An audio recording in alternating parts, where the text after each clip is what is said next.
നേരത്തെ ഒരു CPM നേതാവ് പാർട്ടി വിട്ടാൽ CPIയിലേക്ക് പോകും, CPI നേതാവ് CPMിലേക്ക് പോകും, പരമാവധി കോൺഗ്രസിലേക്ക് പോകും. പക്ഷെ ഇപ്പോൾ ഈ നേതാക്കൾ പലരും പാർട്ടി വിടുന്നത് നേരിട്ട് BJPയിലേക്ക് പോകും. BJP തൊട്ടുകൂടാത്ത അല്ലാതെ ബോധ്യം ഈ കമ്മ്യൂണിസ്റ്റ് നേതാക്കൾക്കും വരികയാണ്. MLA ഉൾപ്പെടെയുള്ള ആളുകൾ, MLA ഉൾപ്പെടെയുള്ള ആളുകൾ ചോദിക്കും. അല്ല, അതൊക്കെ ചില പ്രത്യേക കേസുകൾ മാത്രമാണ്. നമ്മുടെ കേരളത്തിൽ BJP പൊതുവെ സ്വീകരിക്കപ്പെട്ടിട്ടില്ല, BJPയെ സ്വീകരിക്കുന്നുണ്ട്.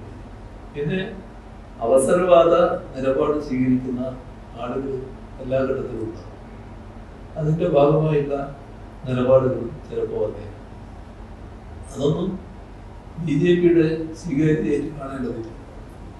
എന്നാൽ ഒറ്റപ്പെട്ട ചില സംഭവങ്ങൾ ഈ തരത്തിൽ ഇവിടെ ഉണ്ടായി എന്നത് ഞങ്ങളുടെ ഗൗരവം തന്നെയാണ് കാണുന്നത്. പക്ഷെ അതൊരു പൊതുവായ ട്രെൻഡായിട്ട് കാണാൻ കഴിയുന്ന കാര്യമാണ്. പൊതു ട്രെൻഡ് ഇടതുപക്ഷത്തിന് അനുകൂലമായിട്ട് തന്നെയാണ് നല്ല രീതിയിൽ ഇടതുപക്ഷം കരുത്താറുകയും. BJP അവർ വലിയ അവകാശവാദം ഉന്നയിക്കുന്നുണ്ടെങ്കിൽ ആ അവകാശവാദത്തിനനുസരിച്ചുള്ള സ്വാധീനം കേരളത്തിൽ നേടാൻ കഴിയില്ല എന്നത് തന്നെയാണ്